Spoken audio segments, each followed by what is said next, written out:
Good evening. Welcome to the October 16th, 2023 meeting of the Stillwater City Council. This time I will call the meeting to order and ask that you all stand and join us in the Pledge of Allegiance. I pledge allegiance to the flag of the United States of America and to the republic for which it stands, one nation under God, indivisible, with liberty and justice for all.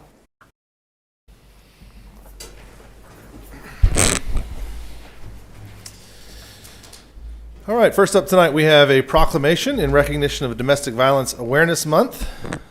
I'll go ahead and read this and then introduce our special guest. Whereas the City of Stillwater encourages positive action on the part of the community by supporting Domestic Violence Awareness Month, and whereas Domestic Violence Awareness Month is designed to support victims of domestic violence in their time of greatest need, and whereas approximately 3 American women each day lose their lives as a result of domestic violence, and whereas unhealthy relationships can have a lifelong negative impact on personal health, and whereas we can break the cycle of domestic violence before it starts by equipping families with skills for healthy relationships, and whereas parents, community leaders, civic organizations, and schools are an integral part of providing safe, healthy, and positive support systems for survivors, and whereas assisting survivors is not just an investment in their future, it's an investment in Stillwater for generations to come. Now, therefore, I, William Joyce, Mayor of the City of Stillwater, recognize the need to honor and support domestic violence survivors and hereby declare October as Domestic Violence Awareness Month. And we have Brandy White, the Executive Director of the Wings of Hope Domestic Violence Shelter, here with us to let us know a little bit more about this recognition.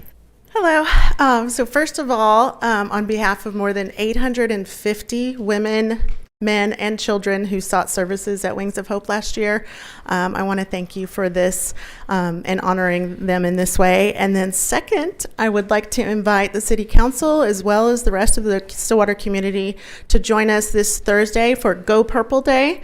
Usually we say Go Orange, but we're going to say Go Purple. We would like for everyone in our community to show their support for survivors by wearing purple on Thursday, October 19th. Thank you. Thank you, Brandy. Brandy.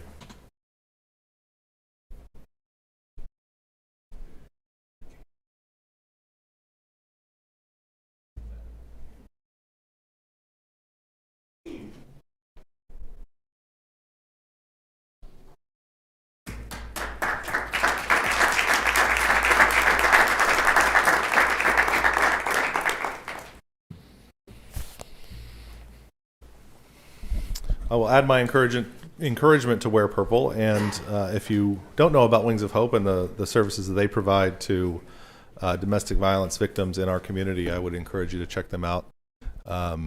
It's one of the very, very few actual domestic violence shelters in our state, and so they could always use your support, and would encourage you to do that. Not just this month, but all year long. Next up, the consent docket. Councilors, questions, comments, or action on the consent docket? Pull item F, please. We will pull item F from the consent docket. Anything further? I move approval of consent excluding item F. Second. We have a motion and a second to approve consent minus item F. Please vote. With a vote of 5-0, consent docket minus item F is approved. I have no one sign up for public comment on items not scheduled for public hearing, so we'll kick it back over to Councilor Harden for comment on item F. Or do we want to have Kelly read? Yeah. Come on up, Kelly.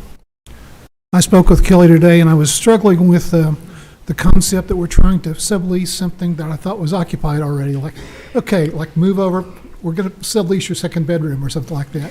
So please explain to us what's going on there. Sure thing. So there's 2 items on the agenda tonight. The MOU was on consent, and then we have a resolution for the Hangar 2 transfer from Stillwater Aircraft Services to Stillwater Flight Center. So the MOU specifically that was on the consent calendar is speaking to the need to memorialize support that Stillwater Flight Center is going to provide the airport and 2 of our tenants. Hangar 1 is slated for demolition, which has been in our master plan because of its age. And in that space, once it's demolished, we're going to develop the new terminal. So in that process, we have to provide space for 2 tenants that are in Hangar 1 currently. Quality Aircraft Maintenance, and Hangar 1 Flight Center.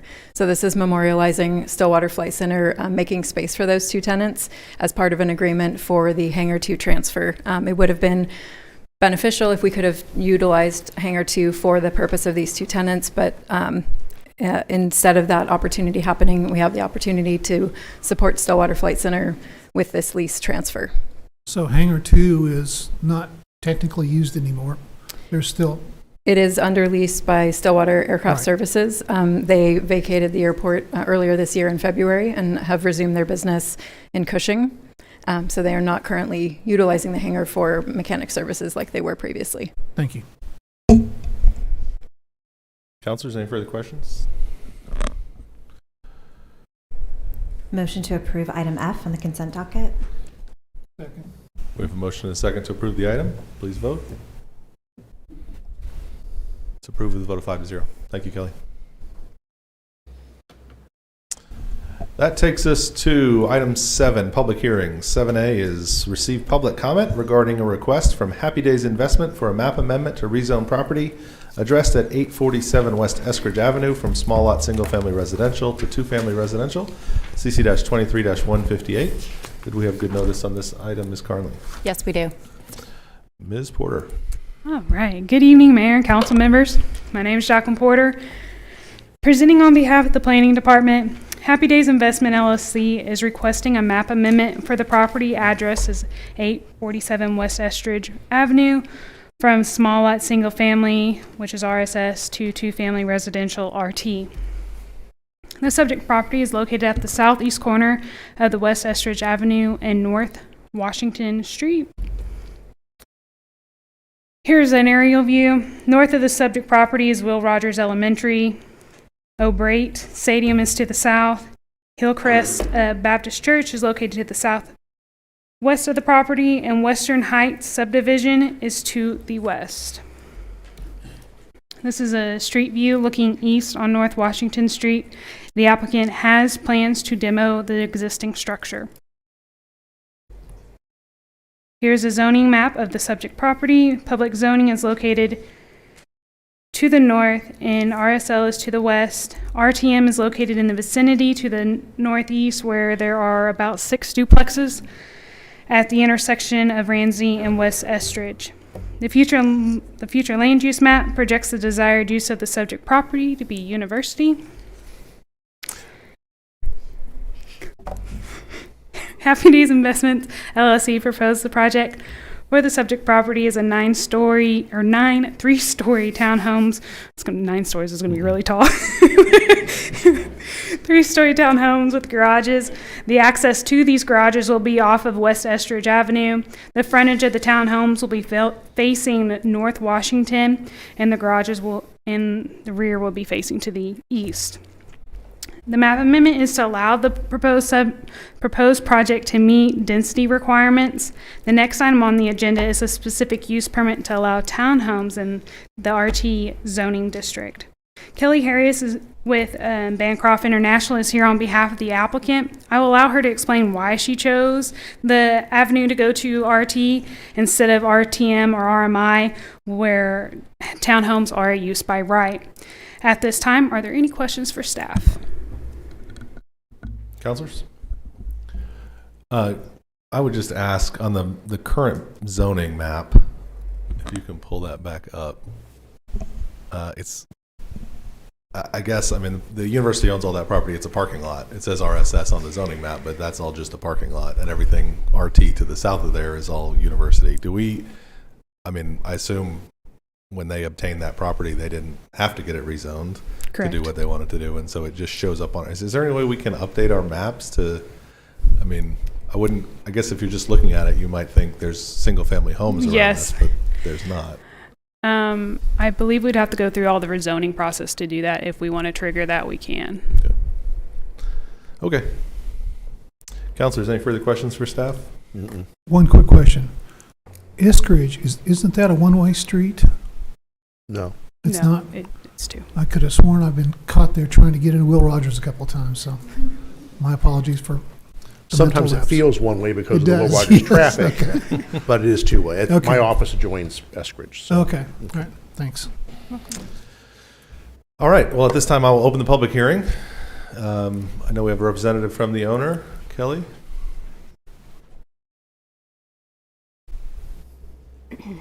Good evening. I'm Kelly Harris with Bancroft International, formerly Keystone Engineering, located at 923 South Lowry. I'm here representing the owners tonight. We are requesting the rezone tonight to construct the townhomes. As Jackie mentioned, townhomes are allowed with a specific use permit in both RSS and RT zones. However, the number of units that we're proposing is what is triggering the request to RT. The building height and setbacks are both the same in RSS and RT zones, and we will not be requesting a variance to those.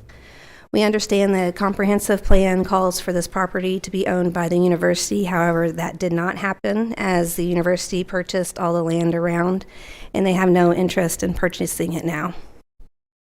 We're proposing to keep the residential use and not propose any commercial uses in this area. That's been an issue in the past. There is a multifamily zone just to the east of the elementary school, and Washington is a natural zoning line. With this property located along a busy road and surrounded by a baseball parking lot, we feel that residential with a higher density would work well here. Townhomes are allowed by right in the higher density, the RTM zone. The neighbors in the area have been very interested in how this property develops in the past. So we chose to go with RT with a specific use permit so that we could be upfront with what is planned. We felt that asking for RTM outright would have caused concern about apartments and more commercial uses. I know this item that we're talking about right now is just for the rezoning, but some questions came up at this point during the Planning Commission about what the specific project would be.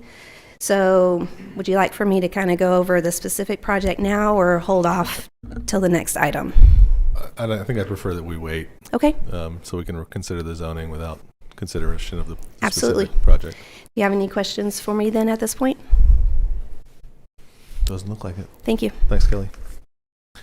I don't have anyone else sign up to speak in this public hearing. Was there anyone here planning to speak on this item? All right.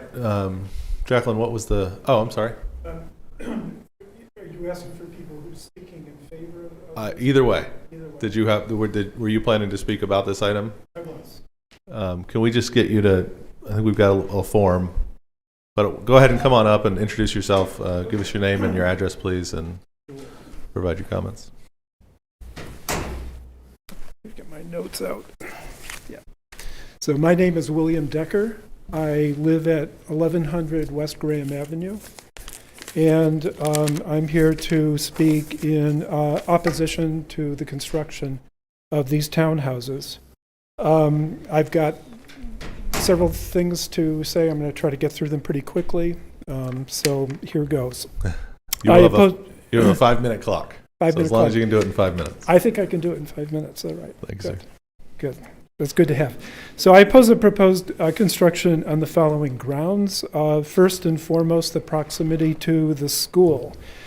Most residents would probably be good citizens, but nothing guarantees that members of the transient population that will reside in these townhouses aren't, number one, sex offenders, 2, people who have alcohol and drug dependencies, 3, people who have firearms in a state where firearms are very permissive.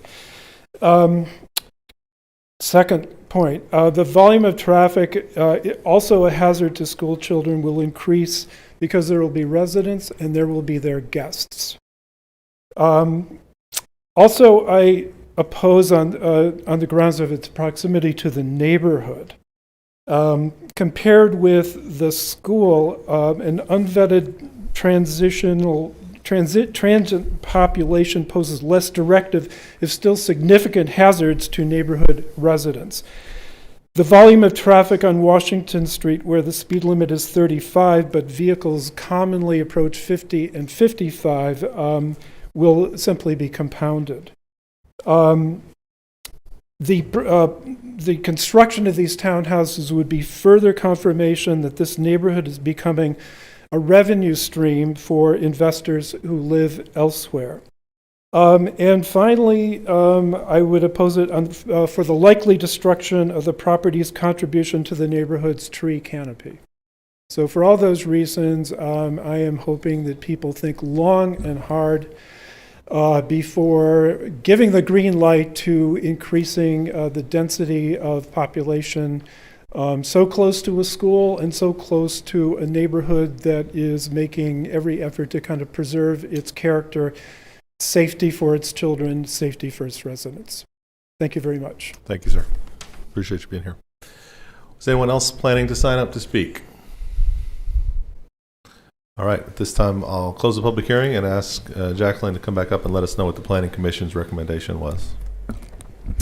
All right, Planning Commission's recommendation was approval of a vote of 4-0. There's only 4 of them that day. Councilors, questions, comments? Action on the rezoning only.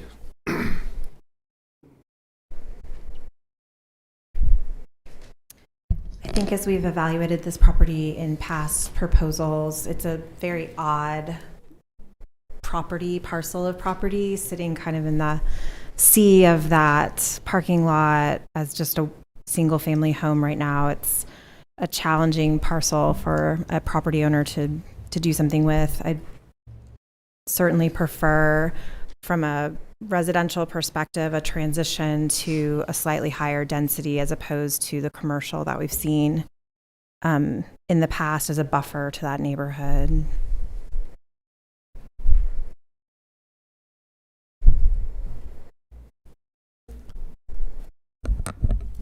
Yeah,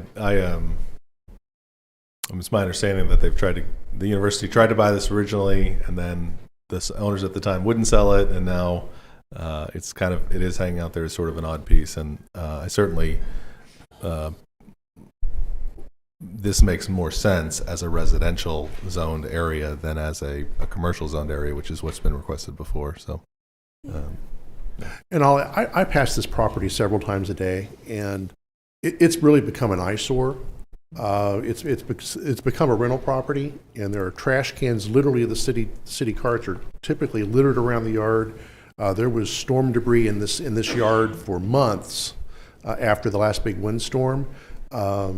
Seeing something happen here to get rid of this eyesore located between one of our newest elementary schools and O'Brien Stadium that has lots of people passing by it every single day, I think is a positive thing. It's not going to be apartments. It's going to be townhomes. I think that brings a different class of individuals who would be living in there. There's no way to know that for sure, obviously. But I view this as better than what's there now for sure. further comments or action on the item? I would also add just to the townhomes, I know we're not looking at that piece yet, but they do appear to be a caliber that would not be necessarily just apartments that college students are living in.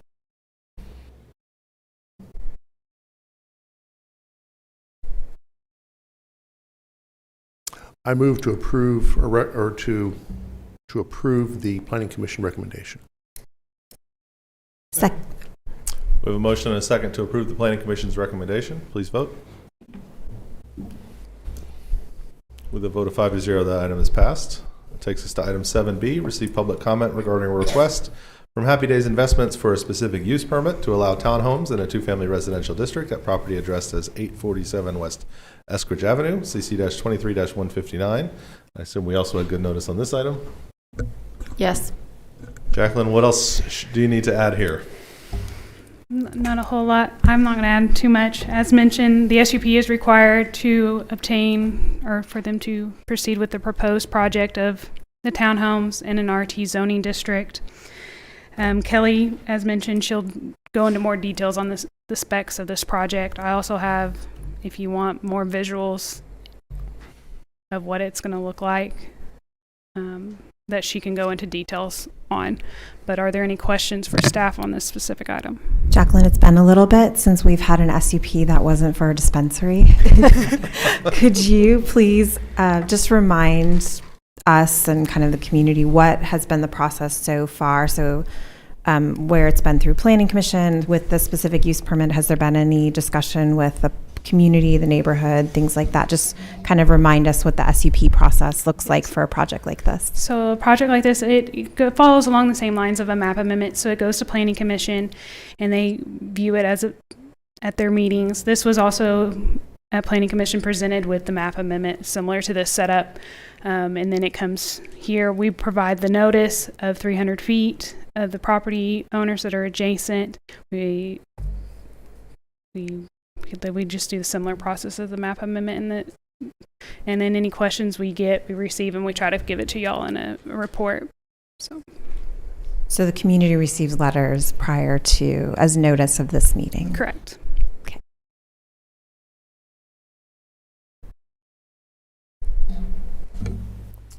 Councilors, further questions for staff at this point? This time I'll open the public hearing.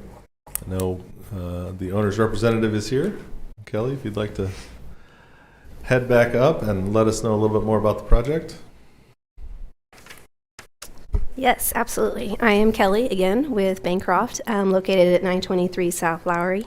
So the townhomes will be facing Washington.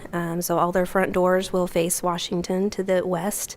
They'll all have separate sidewalks that will connect to a new sidewalk that runs along Washington. Then the access to, I'm just going to see what Jackie has up here. So the access to the garages, which will face east, there'll be one entrance off of Eskridge on the north side. And so, she does have it there.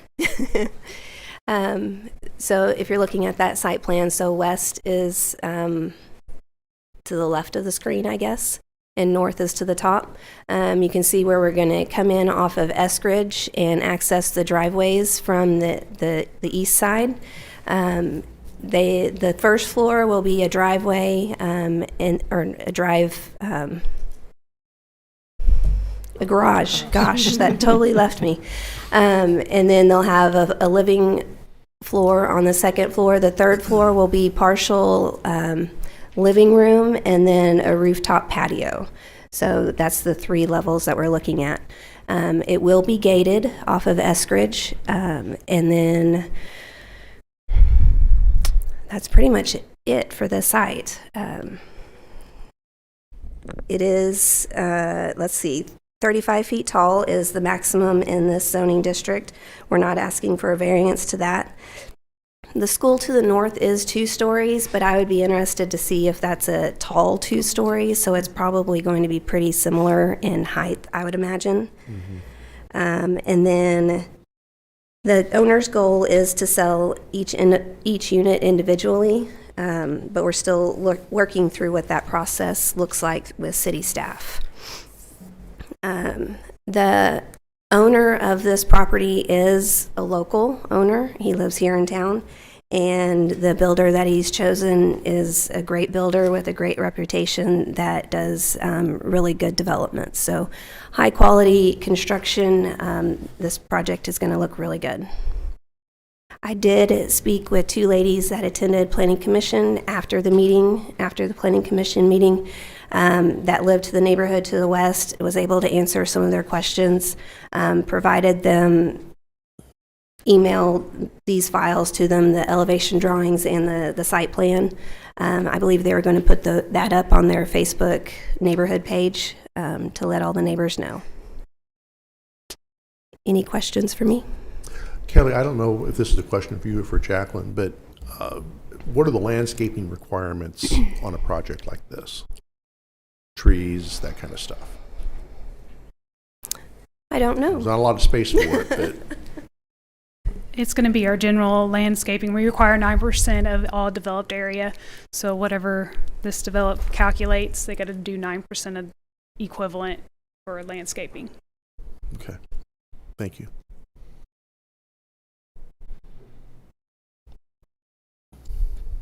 How big is each one of these units, square footage wise? I don't know the square footage. They're 25 foot wide. I don't recall the square footage offhand. But I mean, these are look to be designed and built for someone to buy and live in. This isn't student housing that's Correct. built to be rented Absolutely. out. And it's a 2-car garage on the back of each unit. It looks like in the drawings. So it looks like they tried to smash 2 cars in there. Yep. With 25 foot wide, they could probably get 2 cars. Yes. Is there additional parking back in that driveway area, or where would visitors park? It is wide enough to do parallel parking along the east side of that. But basically the driveway and the building will take up the full lot. Yes. There's not going to be any room left for any other. Mm-mm. So these aren't party pads. As far as you know. You can Yes. party anywhere. They're going to Uber. Counselors, further questions? Thank you. Kelly. I don't have anyone else signed up for this item. Anyone else planning to speak? This time I'll close the public hearing. Jacqueline, what was the Planning Commission's recommendation on the SUP? Planning Commission also recommended approval of 4-0 on this item. Thank you, Jacqueline. Counselors? Motion to accept Planning Commission's recommendation. Second. We have a motion and a second. Please vote. That is approved with a vote of 5-0. Thank you, guys. Thank you.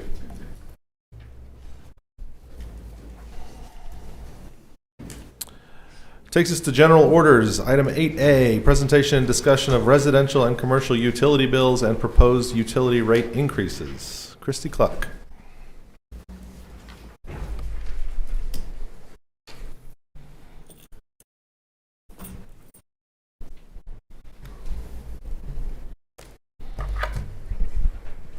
All right, good evening. Christy Cluck, Finance Director, and I am here to present some examples of bill impact to our customers as follow-up to the rate study presentations that you all have received the past few weeks. Before I get into the actual bill examples, I do want to provide just a brief recap of those rate study presentations, just as a reminder, since it's been a few days. And then finally, I want to point out that we do have a number of directors in the room that are here to assist me with answering your questions.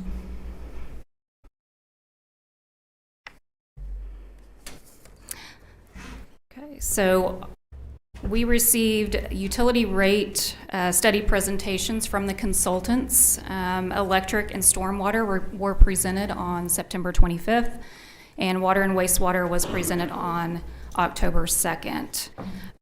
Staff did hold, along with council, we had some council participation, did hold town hall meetings with our customers and citizens on October 10th and October 12th. And then staff made a couple of presentations to some civic groups. They met with the infrastructure committee at the Stillwater Chamber on October 4th. And then the engineering group met with the Kiwanis to do a presentation on water and wastewater rates. So the key drivers of the electric rate study were cost recovery, alignment of the rate structure with the cost of service, and then also modernizing the rate structure. The recommendations that came out of the electric rate study were to increase fixed charges to align with cost of service, eliminating the declining block rate billing structure, eliminating seasonal demand differential, aligning commercial class with peers and cost of service, and then finally to implement the new rates each January 1st, beginning in 2024 and continuing through 2028. It did come up in the presentations, the question on a history of our rate increases, and so I am providing that information to you all this evening, and here is a look at the electric rate history. For electric rates, this is all tied to the CPI escalator, and it was all across the board increases. So the CPI escalator we had in place or have in place is up to 3%, or what the actual CPI is for the year, correct? Correct. So in those years where it was 1.7, that was the actual consumer price index Yes. increase. Right. So the key drivers of the water and wastewater rate study, it really boiled down to capital needs here. So the water capital improvements are estimated at about $491 million over the next 10 years. Wastewater capital improvements are estimated at $105 million over the next 10 years. And then we also concentrated on the cost to serve rural, wholesale, and raw water customers. So the recommendations that came out of the water wastewater rate study was to implement 3% retail, wholesale, and raw water rate increases effective January 1st of 2024, and then implement annual rate increases each July 1st, beginning in 2024 and continuing through 2028.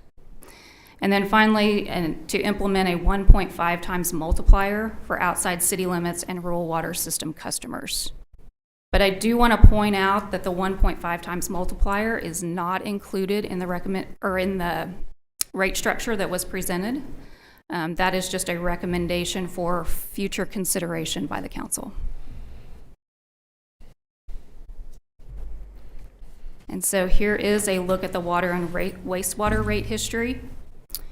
And so what's different here about this compared to electric is these increases were tied to two different multi-year rate structure implementations.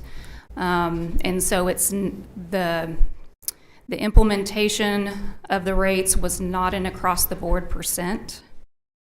And so in an effort to kind of quantify that for you, what we did is we calculated an effective rate increase based on a 3/4 inch meter size and 5,000 gallons of usage. So pretty big increases in 11, 12, and 13. Yeah, in those early years, we split the increases, or the increases occurred twice per year, so once in January and once in July. But for a total of 17 for the whole year. Yeah. Okay. Were those related to Water 2040? What were those related to? I know we did a cost of service study in 2009, and this was the result of that. I'm not sure that it was directly tied to Water 2040, but I do believe some of those projects were included. And Bill has a comment. I don't recall a lot of specific. Bill Millis, by the way, with engineering, it was not related to Water 2040. It preceded that by probably 3 years. Mm-hmm. I think it was probably more related to, we hadn't had a cost of service study on the water side in a lot of years before that. So I think it was mostly catching up. Yeah. Okay. Thank you.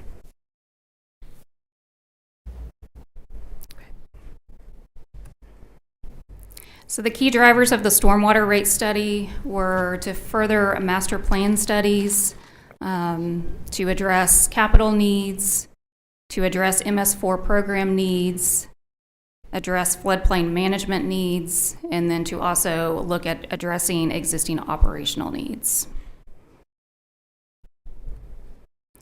And the recommendations that came out of that study were to update the equivalent residential unit value of 5,000 square feet to 2,500 square feet, update the residential flat rate to $2.46 per month, and then update the commercial tiered rates per the consultant's recommendation. And then the rate history here is pretty simple. There's been no change to that fee since it was originally adopted in 1997. And then I wanted to just briefly provide a recap of the town hall meetings. We did have good participation, both in person and via Zoom. And so this is just kind of a little bit of a summary of the areas of questions. We got questions on time of use on our electric rates. Got several questions on the water capital improvement projects and what that really looks like. Several questions on energy conservation and water conservation and how our rates may promote that. How OSU is contributing to the stormwater program. what inflationary assumptions were used in those rate studies. And then also, if rates are not approved, what does that mean for our water system in 10 years? So we got a wide variety of questions on that.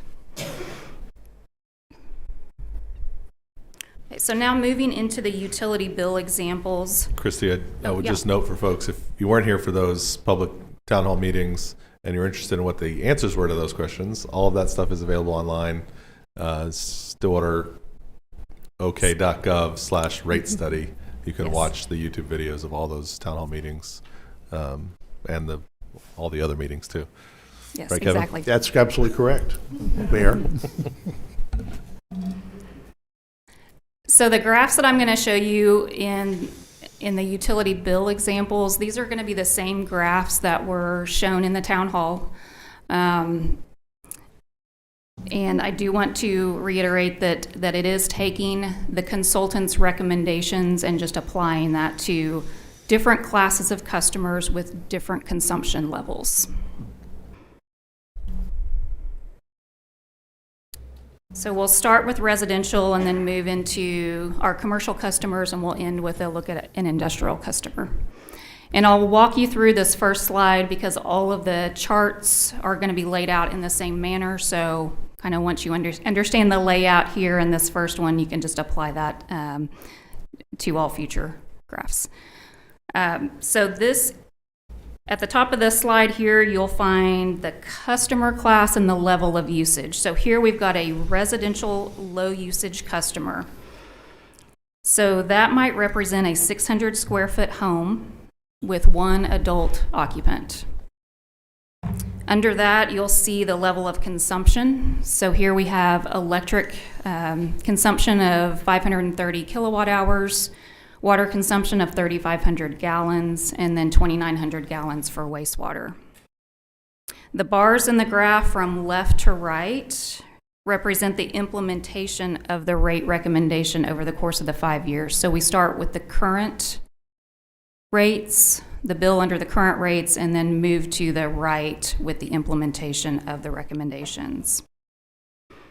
So each utility charge is shown in a different color on each bar.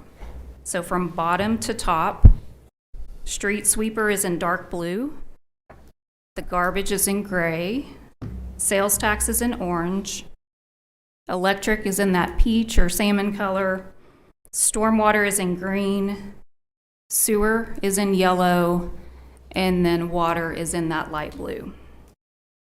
And then finally, the bill total can be found at the top of each bar. And then the percent change from prior year is right underneath that. So here on this residential low usage customer, we see over the course of the 5 years kind of a steady incline to their bill total.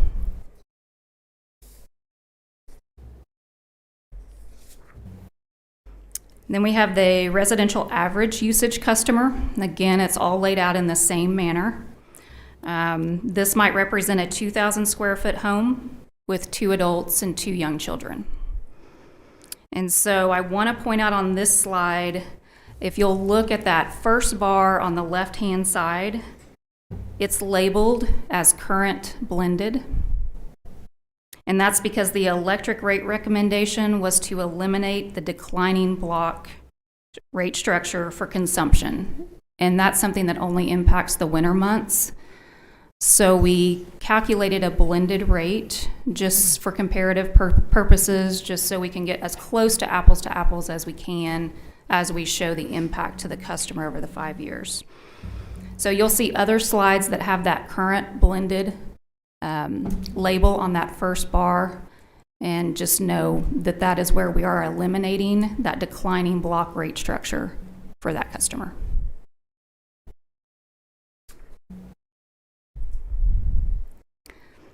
So here we have a residential high usage customer. So this might represent a 2,300 square foot home with 2 adults and 2 teenage children. And again, we see kind of the same trajectory on this residential customer, just that slow incline over the course of the 5 years.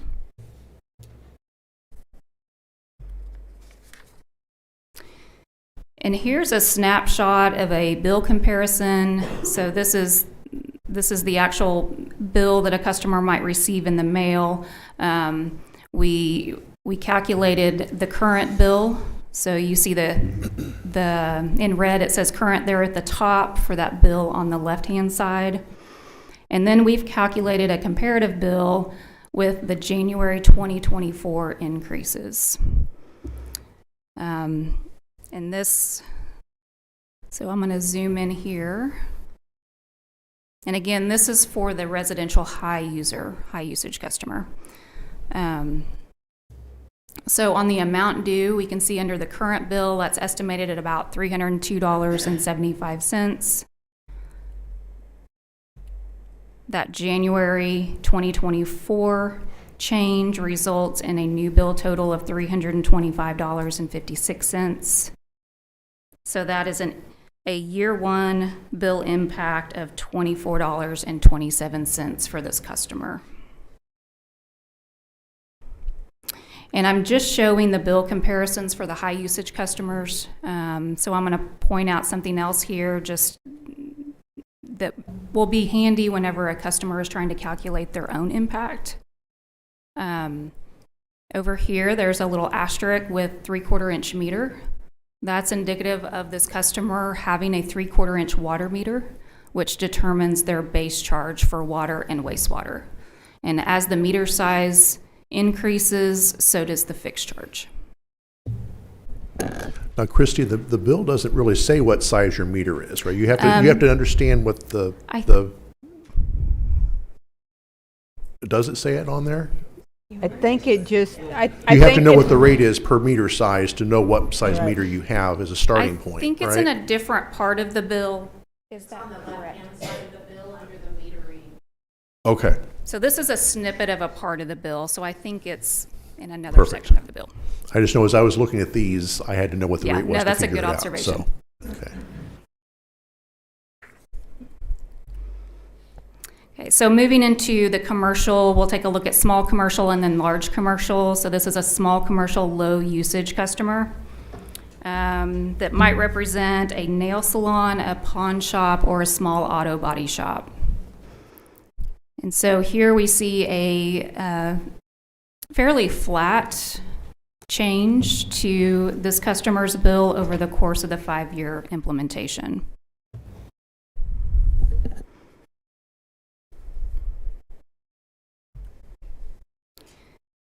And then looking at the small commercial average usage customer, this might represent a hair salon, a dispensary, or small office spaces. And again, we see a relatively flat impact to this customer, and we're going to see that on the commercial customers, and so I want to explain the reason for that. If you look at the kind of that peach colored section right in the middle, that is our electric, that's the electric charges for this customer. So as part of the recommendation or the rate implementation, we are better aligning the rate structure for the commercial customers to better align with the cost to serve that class of customer. So the electric charges are actually coming down for the commercial customers. So here, what we're seeing is the offset to that is an increase in the water, mostly the water charges, a little bit on the wastewater side. And so their overall bill impact is relatively flat.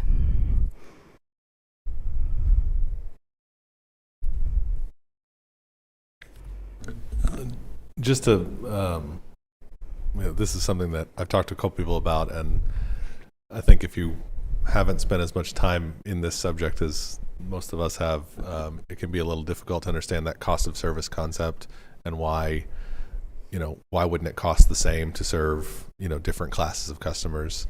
So I don't know if probably not the right one to try to explain. I don't know, Lauren, if you want to just help. I have had a couple questions about why would it cost a different amount? Good evening, Councilors. Lauren Smith, Electric Utility Director.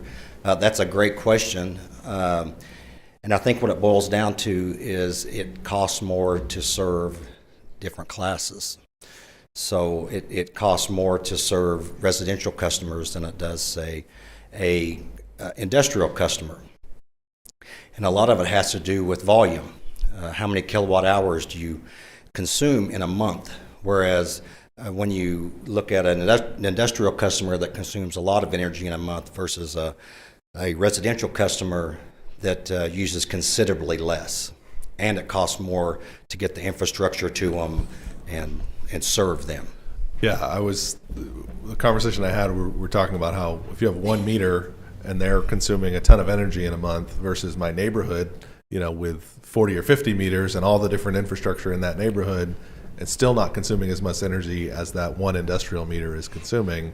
It costs a lot more to maintain the infrastructure for that neighborhood than it does just to that one. Correct. And if you look at our industrial customers, they're a mile or a mile and a half away from a substation and they're primary fed, right? So we feed them primary. They have all the infrastructure on their side of the meter to transform energy and all that. When you look at a residential customer, we might have a 10 or 15 mile line, and you start adding up the poles and the wires and the transformers to serve. So it's a unique phenomenon that I actually learned this week after the question was asked to me, and I said, that's a really good question. I never really thought about that. So we're learning a little bit as we go along too. Well, and historically, we've been really, those commercial accounts have really been subsidizing the residential accounts because they've been paying more than it actually costs to serve them. And residential yes, absolutely. And our thought here is to, I don't know if you push the reset button, but get everybody aligned in their class to where they're paying their cost to serve, where it's equitable across all customer classes.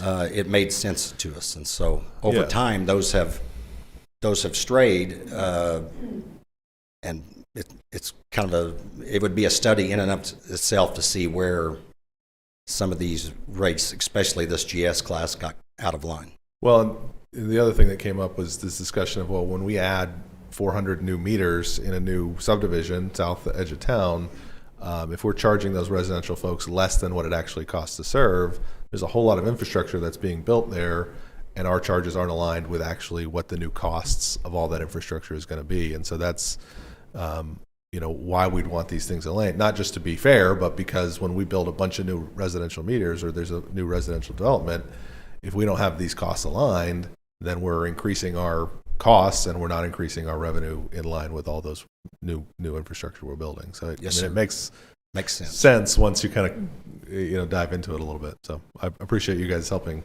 explain that. You bet. Thank you very much.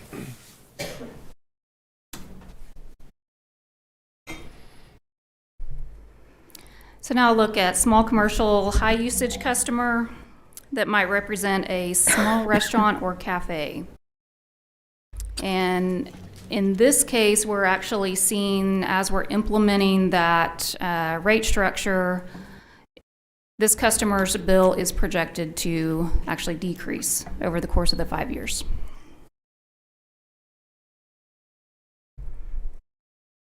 And then here's that bill comparison of that small commercial high usage customer.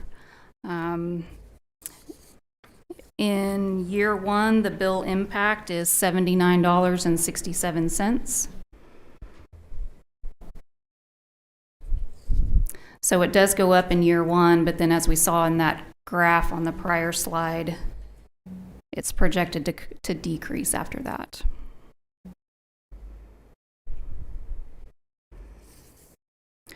Then moving into our large commercial customers, this is the low usage customer.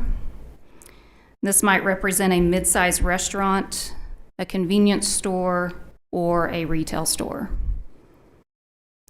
And we're seeing again kind of that same trend of a relatively flat bill impact over the course of the 5-year implementation. And our large commercial average user,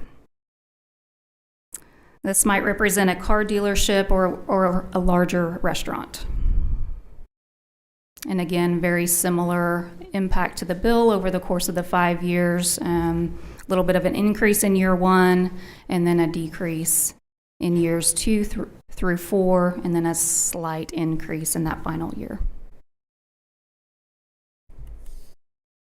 Then our large commercial customer, high usage. So this might represent a big box store, a large restaurant, or one of our public school locations. And again, kind of the same trend that we've seen with our other commercial customers, with that initial increase in year one, and then relatively flat after that.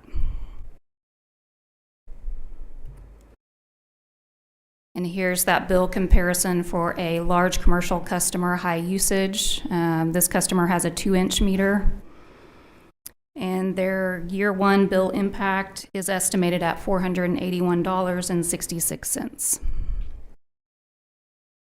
And I think, Chrissy, if you'd go back just Yeah. one slide, I think the interesting thing about these slides, because you see after that first year, it doesn't go up. In fact, it comes down a little bit in subsequent years.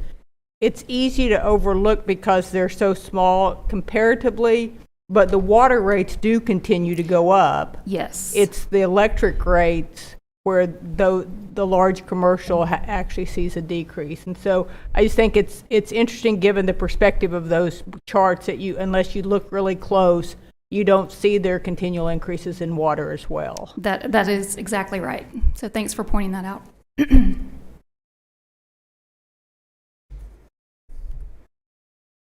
And then finally, here's just a look at an industrial customer. This tracks a little more like the residential customer in that we see kind of a steady increase over the course of the 5 years.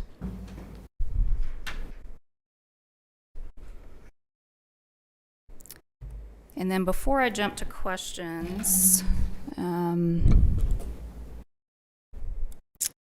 I do want to show this tool that we have on our website, thanks to our IT department, where a residential customer can come in here and plug in their own consumption to get a bill estimate. So it's very easy to use.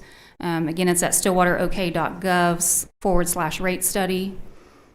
In the boxes here, we can simply plug in consumption for electric. We can pick our water meter size. We only offer 3/4 inch and 1 inch for this particular tool, but we can plug in our water consumption and then our wastewater consumption. And then down at the bottom, just click the calculate button. And that does provide estimates over the course of the next 5 years based on your own personal usage history. And thanks to the IT department, I think this is a fabulous tool. Because I think everybody wants to put in their stuff and see how it affects their bill. So. All right, and I'm happy to take questions. And Councilors, questions? So I've got a question that I asked Bill at one of the public meetings, and you might want to answer this, Bill. There's $600 million worth of capital built into the water and wastewater studies. And what happens if we don't approve this and accept those increases? What's the risk to the city?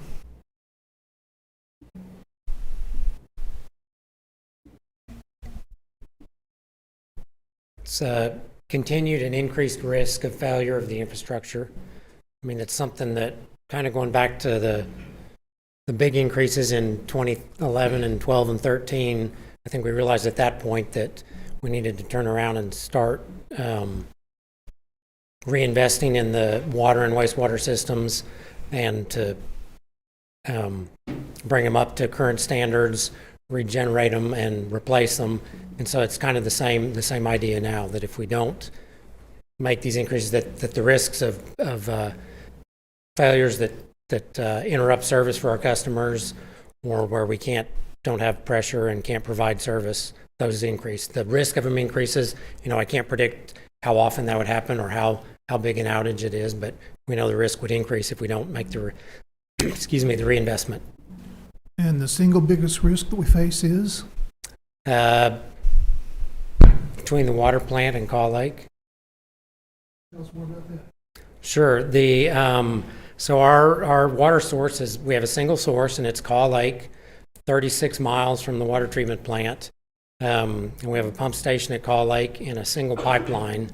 And so anytime you have basically a single point of failure, so even when your brand new pump station or brand new water line, if that fails and you don't have a backup or a redundant way to serve, you're out of service. So we have that pipeline, and pump station and treatment plant, which are now each 40 years old, 40 plus. So that's where the big risks are, that as they age, you just need to reinvest in them and bring them back up to snuff and keep them, take care of the things that deteriorate over time. We just recently replaced the cathodic protection system. So that's something that protects the integrity of the pipeline and keeps internal and external corrosion from eating away at the steel and rusting it away. So those are the kind of investments that we need to reestablish the resilience and the robustness of the system to set us up for the next 50 years so that we can, what we're trying to do with that program that you all have heard about a lot and some of our customers have, but maybe for those who haven't, we're trying to do the rehabilitation, but plan for the next 50 years to make sure that we have the system is set up to provide to be in the best condition we can, to provide the capacity not only for now, but for future growth, and to provide resiliency, which in some cases means redundancy. Another a backup system if you're the one system you depend on when it has a failure. If we had a catastrophic failure of our current system of the call pipeline, we have a half day or less of water stored, and then we have no water. That's right. We have a 4 million gallon raw water storage tank at the water treatment plant. Our average use year round is 7 million gallons a day. Maybe over Christmas that drops to 5, but still, so at best case, less than a day of water storage here in Stillwater.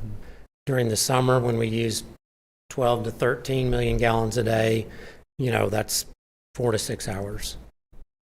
So part of this rate increase is built-in money to expand our system, to have the Lake McMurtry be our backup water supply. We could draw from both sources if we wanted to. We can use CAW to refill McMurtry. If we had shut down the whole pipeline for a month, we can live off McMurtry easily for a month. Exactly. That's if you look at it, a map of McMurtry kind of looks like it's off to the side, but it is an integral part of our raw water conveyance and water treatment system looking forward. The same three things we mentioned before. It's a backup, it's a secondary supply because we have raw water rights in Lake McMurtry. Now it's not a replacement, it's not near the size of CAW, but it's a supplement. And so it could serve us in the short term in the winter, but it also supplements us and allows us to, one, be ready for an emergency on the call line, but two, to do planned maintenance for the call line. Right now, like we said, we can't take it down for a whole day, but once the Lake McMurtry backup system is in line, we could plan to maintenance, like you said, for up to a month, either to make improvements, do maintenance, do some of these resiliency measures, say at the river crossings. Right now, we could build a river crossing, but we couldn't tie it into the call line because we don't have time. Mm-hmm. Once McMurtry's online, then we'll have time to do those kind of things. And even we can't even evaluate, the condition of the entirety of the alignment because the kind of smart tools that go in there, you have to shut down the line. There's a lot of operations involved that would interrupt service for more than the time that we have allowed. Yeah, thanks. Thank you. Thanks, Bill. So, Christy, if obviously we have about $19 million in grants toward the water projects in particular. Yes. And we're actively and aggressively trying to get more grant money. Talk about what happens or what could happen if we get a lot more grant money. Yes, so included in the rate studies, we only included the known grants, so the ones that we've actually received, but we are actively pursuing grants. So if we were to receive, especially anything of significant size, we would want to reevaluate the rate recommendations and any future increases to see if we could potentially halt those or, possibly even reduce those. Thank you, Christy.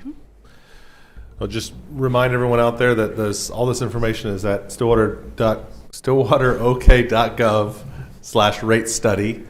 You can see all of the meetings. You can read all the reports if you're really, really, really interested and you want to read the rate studies themselves. They are quite detailed, and there's a ton of information in there. The estimator tool is out there.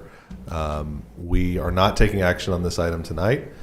Still plenty of time. If you have comments or thoughts about those rate studies and those proposed rates, please let us know. We'll be looking at potential action at our first November meeting, correct? Yes, correct. Great. Thank you, Chrissy. All right, thanks.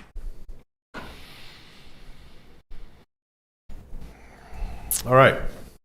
Item 8B, consideration, discussion, and possible action to make a conditional offer of employment for the position of city manager. If you've been paying attention around here for the last few months, you know we've been conducting a city manager search since the retirement of Norman McNichol.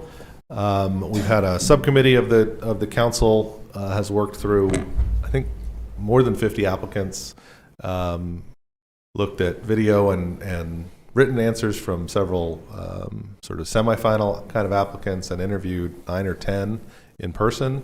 And I am happy to say that we have made a verbal offer to our selected candidate, and she's indicated that she's interested in accepting that position. So our next step in this process will be for the council to take action to make a formal offer of employment, which will be conditional on the typical pre-employment matters and finalizing an employment agreement. And so I would like to make a motion to make a conditional offer of employment to Kimberly Meek, who is currently the city manager at the city of Duncan and has several years of experience as a city manager here in the state of Oklahoma, is also here with us this evening. Thank you for being here, Kimberly. I would like to make that motion for her to be offered a conditional offer of employment for the position of city manager. Second. We have a motion and a second. Please vote. With a vote of 5-0, that is approved. And so we will continue to work on a employment agreement with Ms. Meek. We will work on announcing a start date. We're still working on exactly when that'll be, and we'll take action to approve an actual finalized employment agreement at a future meeting. But we're excited to have Kimberly starting to get to know folks here in the Stillwater community over the next several weeks, and looking forward to having her step into the role of city manager here in Stillwater. Would it be inappropriate to have her come up and say hello to the community? I don't know if she's prepared to do that, but at least get sure her face she'll on, thank you for suggesting at least that. Get her face on camera. That's a good idea. Yes. I didn't know that was on the agenda. I'm Kimberly Meek, and I greatly appreciate the opportunity that you all have offered to me. I find Stillwater to be a very progressive, yet very hometown feel.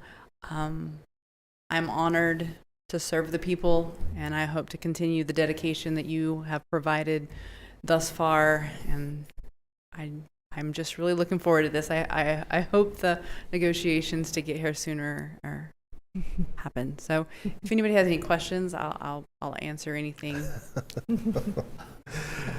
No? Okay. We've already taken action. So you already taken action? Yeah. Okay. Well, thank you very much. I appreciate it. Let me before you get away. Sure. Something that impressed me during the interview was you spent a lot of time in Stillwater by design before you met with us. I did. Just if you'd share a little bit about that, I think that would be great. Sure. So I got a call that said, I didn't apply for the job originally when it was posted. So I got a call that said, are you interested in the position? And I said, I don't know. I don't really know that much about Stillwater, but I'll find out. And so I started making trips here kind of under the radar, not telling anybody who I was or why I was doing it. And I stopped by your visitor center and had a huge welcome. I said I'm here for the weekend. They just started handing me things to do inside, outside. You want to do this and recommending things. And it was pretty amazing. I stopped by your Chamber of Commerce. They said, here, do you need help with, real estate, apartments, just all the things, hospital, all the things. And then I decided, I'm going to go check out the municipality itself. I want to see what is their culture like. How is it at the at the entry level where people are face to face, which is your utility customers coming in and paying their bills or turning on service. And so I came in and I said hi, and they said hello, and I said I need to know how I get my utilities turned on. And they said, well, are you renting or buying? And I said, well, I don't know yet. Is there a difference? And they said, well, yes. And then they told me the difference. And then I said, well, what if I want to start renting but then transfer to a house? And they said, this is how you do that. And without being asked, they then said to me, but if you plan to build, you're going to need to do an extra step, and that is to go to the planning department, which is up those stairs, and you need to go there first before you come back to us.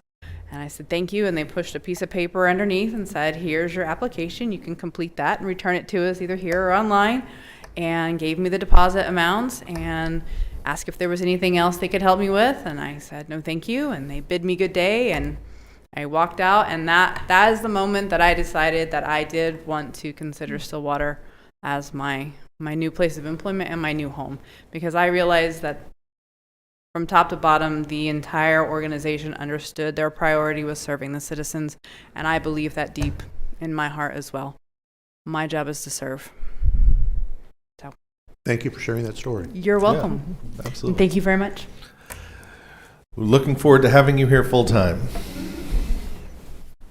I just want to say thank you to certainly the council, to our HR department. Christy Driscoll has done a ton of work. Kimberly Carnley has also served in helping with the selection process, and this has been a long process, and we're excited with the outcome and looking forward to moving forward there. But thanks to everyone who's played a part in getting us to where we are. And we should also thank our interim city manager for Absolutely. the outstanding job he has done, He's done a bridging us through this fantastic gap. job as the interim city manager, and we look forward to Brady continuing on in a role as assistant or wherever that ends up being. But yes, thank you, Brady, for your service as the interim. And we'll need you to stick around for a little while longer until in that role until Ms. Meek can get here full time. So, all right. That takes us to item 9 on the agenda, which is resolutions. 9A, Resolution CC-2023-36, a resolution of the Stillwater City Council as a recipient of financial assistance from the Oklahoma Department of Commerce for a fiscal year 23 Community Development Block Grant 19168 CDBG 23, adopting a Section 3 annual plan directed at increasing utilization of lower-income residents and businesses within the CDBG project site. Shelley, do you have anything particular you need to add to this? This is related to making sure our CDBG funds are spent according to regulations? Yes. Questions, comments, or motion on the resolution? I move to adopt resolution CC 2023-36. Second. Motion and a second to adopt the resolution. Please vote. With a vote of 5-0, that resolution is adopted. 9B, Resolution CC-2023-37, a resolution declaring that firearms owned by the City of Stillwater Police Department are surplus property, and authorizing and approving the trade-in of said firearms for a credit to be applied to the purchase of new firearms.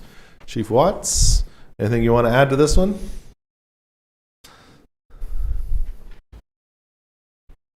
We're not just selling those surplus firearms out on the street, right? Good afternoon, Mayor, Vice Mayor, and Council. All of these firearms are current police-issued firearms, and we're just upgrading to new firearms. So they're not seized weapons; they're our issued weapons. So and they get traded back into the. They get traded back into a reputable dealer to dispose of them, however, and then we get credit for new firearms so that we don't have to come back next year and ask the council for funding to purchase those firearms. Excellent. Something that I had not thought of in the past and noted here is that not all of our officers carry exactly the same weapon. And by trading these in and buying new, we'll at least have a starting point where they're all using the same weapon. Yes, we'll be all same weapon, same holster, Same light system, same everything. Yes, sir. Thanks, Chief. Thank you. Counselors, Motion to adopt resolution number CC-2023-37. Second. a motion and a second. Please vote. Resolution's adopted 5-0. Item 9C, Resolution CC-2023-38, a resolution authorizing the assignment of the Stillwater Regional Airport building lease agreement between the City of Stillwater and Stillwater Aircraft Services, Inc. to the Stillwater Flight Center, Inc., and authorizing the city manager to sign related documents necessary for such purpose. I think Kelly gave us a good explanation of this earlier on the item removed from consent. Any further questions or action on the resolution? Motion to adopt resolution number CC-2023-38. Second. With a motion and a second, please vote. Resolution's adopted 5-0. Item 10 is ordinances on first read. We have ordinance 3527, an ordinance rezoning attractive land located at 716 West 11th Avenue from small lot single family residential to two-family and multifamily district. This is from a prior meeting. Motion to advance ordinance number 3527 to second read. Second. With a motion and a second to advance the ordinance, please vote. With a vote of 5-0, that ordinance is that ordinance is advanced to second reading. Item B is ordinance 3528, an ordinance rezoning attractive land located at 847 West Eskridge Avenue from small lot single family residential district to two-family residential district. This is from earlier this evening. Councilors, Move to advance ordinance 3528. Second. we have a motion and a second to advance the ordinance. Please vote. With a vote of 5-0, that ordinance is advanced to second reading. On second reading, we have ordinance 3526, an ordinance amending the Stillwater City Code by amending Chapter 23, Land Development Code, Article 6, Land Use Classifications, Division 1 generally, Section 23-121, exemptions, setbacks for fences, etc., projections into the yards, repealing all ordinances to the contrary, and providing for severability. Councilors. Motion to adopt ordinance number 3526. Second. We have a motion and a second. Please vote. With a vote of 5-0, ordinance 3526 is adopted. Reports from officers and board. Ms. Carnley. Yes, I have a request this evening on items A, 1, 2, and 3 for executive sessions pursuant to 25 OS Section 307B4 involving confidential communication between the City Council and the City Attorney concerning the following pending claims or actions. Pending claim or action involving Gelino CCC LLC. Pending claim or action involving Silverton Estates LLC. And 3, pending claim or action involving Greg Hoskins doing business as UBC Precast. It is the opinion of the City Attorney that disclosure of this matter will seriously impair the ability of the City Council to process these claims or conduct litigation in the public interest. Thank you. Mr. Moore. Yes, the Stillwater Police Department is reminding us to lock it. Unfortunately, we've had an increase in auto burglary reports over the last month, and as well as stolen vehicles in Stillwater. The department staff shared that most of the reported auto burglaries, victims have left their vehicles unlocked with their wallets, purses, or keys inside. This has happened to me last year, so got to remember to lock that car. A few helpful reminders for all of us: lock your vehicles, remove all valuables from our cars, do not leave keys in the vehicle, park in well-lit areas if possible, leave the porch or yard lights on, and call 911 if you see anything suspicious. You can also call 405-372-4171 if you need to make a report. It's unfortunate that we have to make announcements like that, but it is something that happens from time to time. Vice Mayor. Yes, mark your calendars for upcoming free holiday fun. On October 24th will be Downtown Stillwater's Halloween Festival from 5 to 8 p.m. on Main Street from 7th to 10th Avenues. Come dressed up in your most creative costumes for a fun family event that includes trick-or-treating, costume contests, games, face painting, and more. And also, on October 30th, Stillwater Medical Center will have a drive-through trick-or-treat from 6 to 8 p.m. at the Stillwater Medical Plaza located on 12th and Adams. The team is looking forward to providing a safe trick-or-treat experience for our area kids. Thank you, Vice Mayor. It's also probably a good time, I get this question every year. Stillwater does not do any kind of special trick-or-treating night. If there's going to be trick-or-treating in your neighborhood, it happens on Halloween. These special events are a lot of fun, but you will also see trick-or-treaters out on the 31st. So keep your eyes open for trick-or-treaters around the area. Councilor Hawkins. Staying with the Halloween theme, please save the dates for the Stillwater Haunted Library on Thursday, October 19th through Saturday, October 21st from 5:30 to 7:30 p.m. and 8 to 10 p.m. There will be carnival games, thrills and chills stories, no scare mini maze for younger children, and refreshments. This is a fundraiser for the library, so the cost is $5 for attendees who are 12 years and younger, and $10 for those 13 and older. Advance reservations are required. Go to stillwaterok.gov/library for more information or call 405-372-3633. Thank you very much. Councilor Clark. We have many fun events coming up for America's Greatest Homecoming. The walk around will be Friday, October 27th, with road closures beginning at 5 p.m. The parade will be at Saturday, October 28th, downtown on Main Street. The time will be announced soon, depending on when the game starts, I presume. It's at 9. Oh, there you go. Parade's at 9 a.m. Parade's at 9.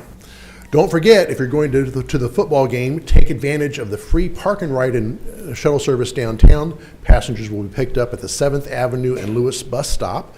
Shuttles begin running 3 hours before kickoff and continue to run every 30 minutes throughout postgame. We're very appreciative of the countless hours that emergency management, police, fire, public works, and many others have already invested to mitigate the potential safety risks.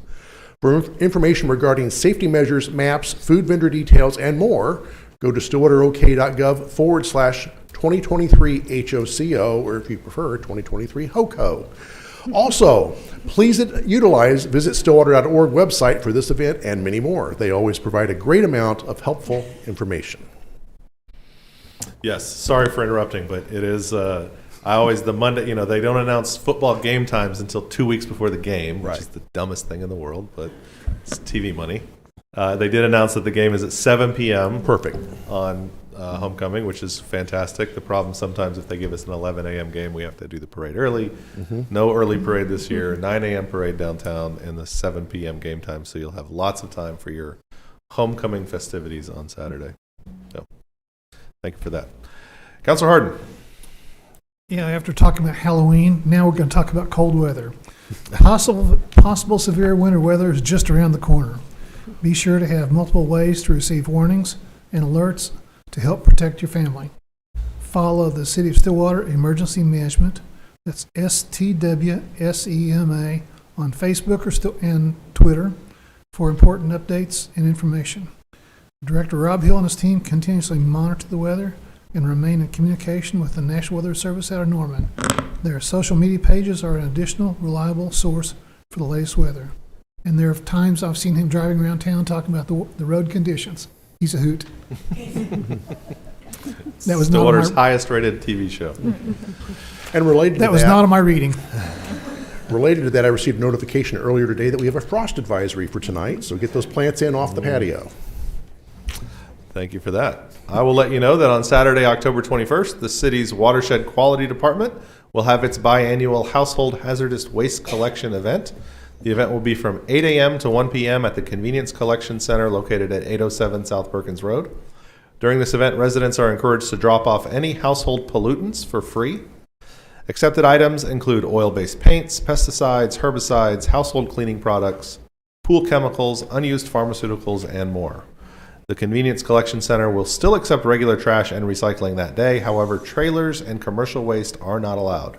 Yard waste will be accepted after 1 p.m. This event is for residents, and a utility bill may be requested as proof. For a full list of acceptable items, go to stillwaterok.gov or call 405-533-8458. All right, at this time, I will move that we recess the city council meeting before item 13. Second. We have a motion and a second to recess the city council. Please vote. The vote of 5-0, the Stillwater City Council will now be in recess. But at this time, I will call to order the Stillwater Economic Development Authority meeting for October 16th. Trustees, on the consent docket. Action on the consent docket? Motion to approve. Sorry. Motion to approve the consent docket. Second. Motion and a second on consent. Please vote.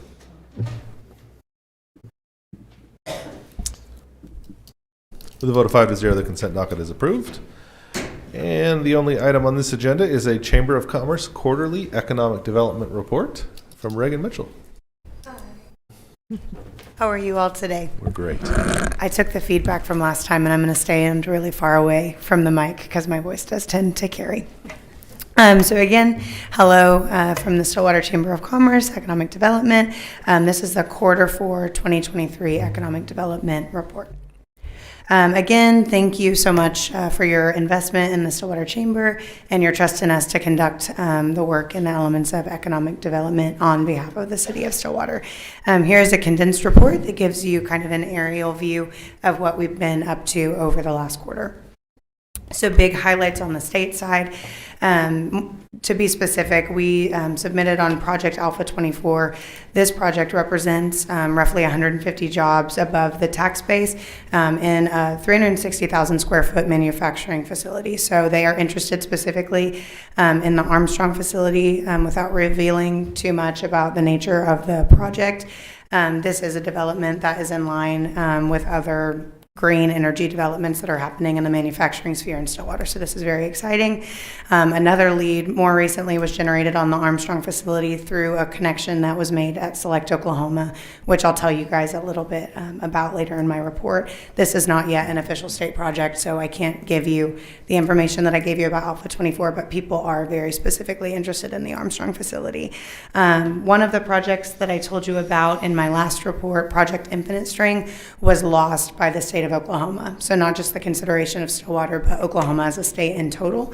And then, as I mentioned a little bit ago, the Chamber was represented at Select Oklahoma on a panel discussing the value of a regional approach to economic development.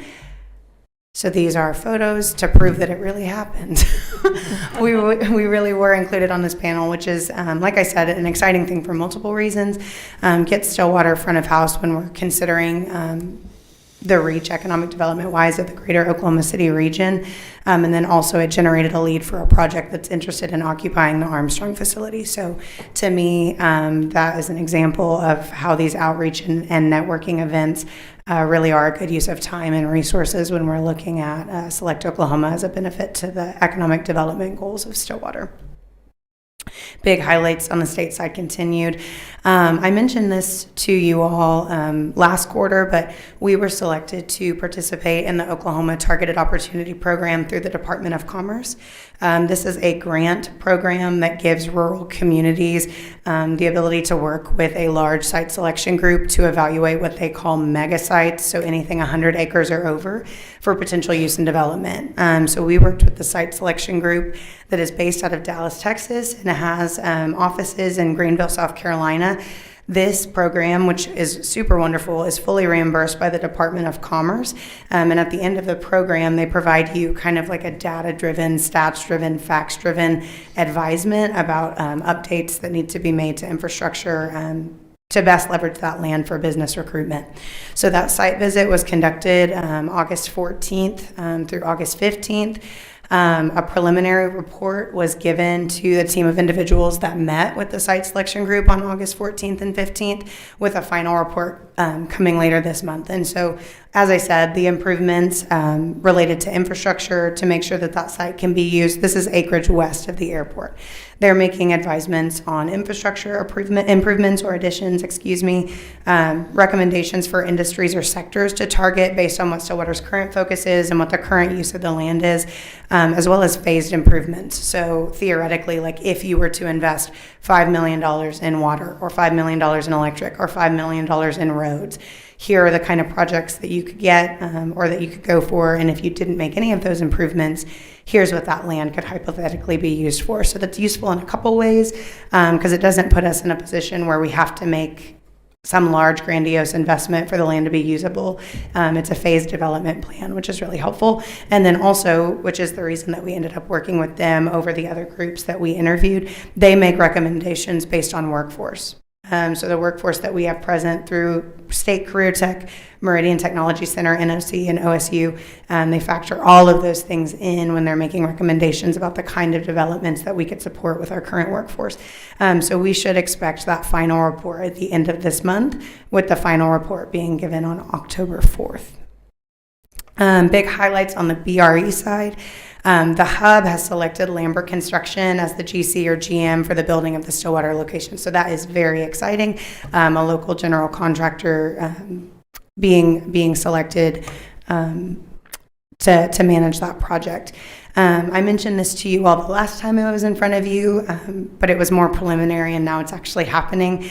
The Stillwater Chamber, Meridian Technology Center's Business Development Incubator, and the Small Business Development Center at the West Watkins Center for International Trade have put together a series of small business programs to benefit our small business community. So this is a 12-week, 6-session program that goes through different elements related to owning a small business, starting with marketing, ideation, and target market definition, ranging from financials to legal strategies. We've engaged a lot of different partners, and we're excited about the resource that this is going to be to our small business community. The program officially kicked off on September 19th of 2023. In total, the program had 24 registrants, and today has 15 total participants with over 10 businesses represented in total through those registrants. So the work of this program is really developing a business plan, with the end goal being that those that are kind of in that startup phase or even existing but kind of going into a new echelon of their small business owning will be able to compete for a portion of funding that is designated for startup through the Chamber's. It used to be called Preferred Membership. We've now rebranded it to Signature Membership. So that Signature Membership, $100 that members can tack on to their membership, is divided equitably into 4 pots, one of them being startup. And so those dollars then will be invested back into the business that proves at the end to have the most well-vetted business plan. We've engaged Simmons Bank, Corey Williams with Look Properties, Jonathan Udoka with Udoka Law to teach the elements of this program that me and Maggie Pumaninsky, our membership development director, are not equipped to teach. We've engaged chamber membership, and so we see this as a really valuable and necessary use of our time in the world of BRE and small business development. Lastly, well, actually, on the BRE side, Elaine sent me this graphic, and I hesitate to take any credit for this because this is Elaine and Grace Welch's brain baby through and through, but did have pretty significant economic development implications for Stillwater. The Purchase on Perkins program, which I mentioned to you all in the larger document submitted. In total, the Purchase on Perkins program generated over $320,000 of revenue for the businesses located along the Perkins Road corridor. There were 13,221 total entries, 32 chamber businesses represented, 78 non-chamber businesses represented, and 367 total participants. So just as a reminder, that program was designed in response to the pain points that Elaine was hearing on her 100 visits in 100 days from the businesses that existed along Perkins Road during the ODOT construction. And so we are very proud of the results of that program, and as is evidenced by the numbers, that was a fruitful investment of our time and our energy in order to show support to the businesses located in that Perkins Road corridor. And then lastly, on my side, big highlights website and Grow Stillwater, which is one of the deliverables outlined in this year's contract, is the redesign and remarket of all economic development slick sheet materials and then also websites. And so I showed you all kind of a preliminary design. That website design has changed pretty drastically after presenting it to the Economic Development Committee and a couple key stakeholders. This is still not the final design, but the hope and the projection is to have this done by the end of this year for your review before publishing. So let me see, it's given me the Okay, and again, this is very preliminary, but I wanted to show you how it's changed for your review. So again, that's drone footage of Stillwater that's replaced Niceville, USA stock footage, which is really nice. We'll work on getting more drone footage. I'll work with Rob Hill with SEMA on that to get more drone footage of developing areas downtown. We've reduced or condensed the headings, and then most significantly, we're really leaning in to grow in Stillwater as a brand for Stillwater economic development. So there are other economic development agencies that are using that same strategy, Tulsa's Future being one of them. That's the example that comes to mind, top of mind. Instead of it being Tulsa Chamber and then an arm of that Tulsa Chamber being economic development, Tulsa's Future is a branded entity of the Tulsa Chamber that functions as the economic development arm, if that makes sense. And so for all intents and purposes, Grow in Stillwater would be kind of the economic development brand of the Stillwater Chamber. So it would be endorsed. So let me scroll through this in a way that makes more sense. So Grow in Stillwater, kind of vision casting about what Stillwater has to offer as a community, potential for business development, with a Learn More tab that will bring them to like the business resources page.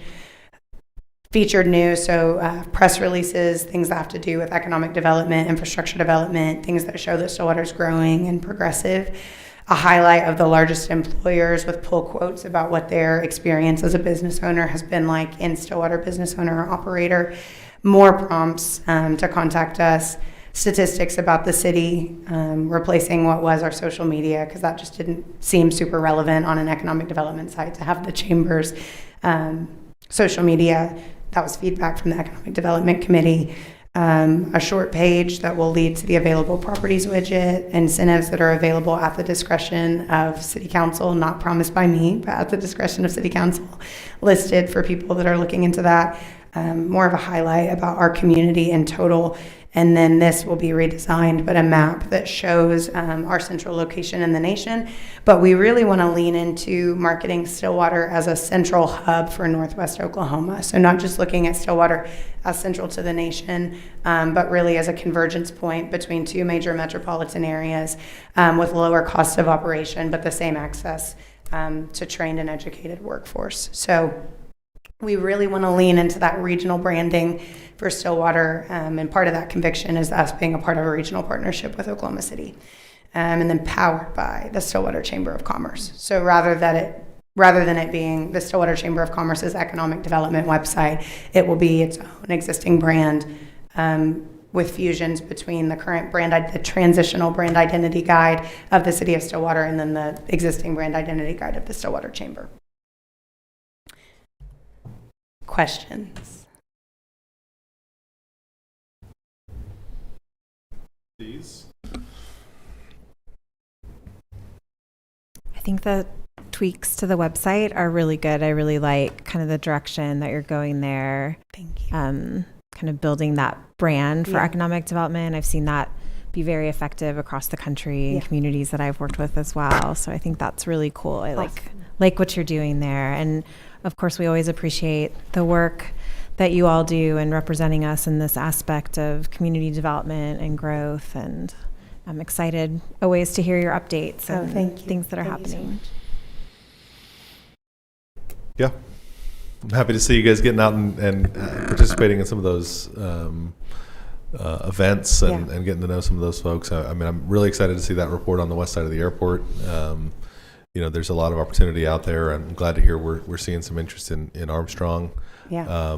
I generally like to ask when you all are here for this purpose if there's anything pressing that you feel like the city can do to help win any of these over. But I know there's a ton of factors that go into those things. I'm not sure. I think you're getting all the help you need from our utilities folks when those things come in. And I cannot say enough about Stillwater Utilities Authority and City Management. You all are the best team that I could hope to work with. So thank you for all of your help and for your quickness to help me respond to those RFP projects. And, just for your record, we respond to everything that feels relevant to the community of Stillwater. And I think with the airport study and with us looking at Commerce Place on Perkins as an area for development, we really just want to be intentional to make sure that we're targeting the kind of industry and businesses that we could reasonably support. So we're trying to be to the best of our ability, good stewards of the projects that are coming through the commerce pipeline. So, All right.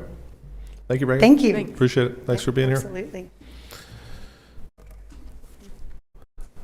All right. There is nothing further on the Stillwater Economic Development Authority agenda. If there are no announcements from the officers of the board, is there a motion to adjourn? So moved. Second. We have a motion and a second to adjourn SEDA. Please vote. With a vote of 5-0, the Stillwater Economic Development Authority is now adjourned. At this time, I will call to order the Stillwater Utilities Authority meeting for October 16th, 2023. Trustees, action on the consent docket. Motion to approve the consent docket. Second. We have a motion and a second to approve consent. Please vote. With a vote of 5-0, the consent docket is approved. On this agenda, we have presentation of Federal Advocacy Services and annual report by MMO Partners, and John McClenny will get this introduced for us.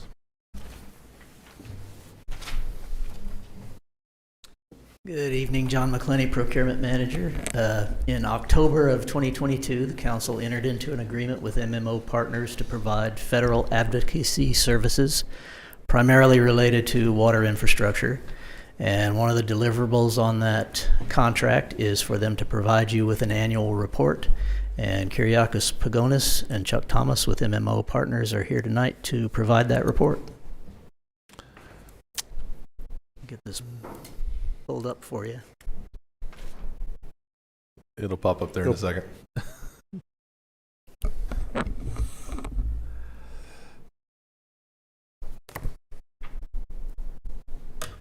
It's not.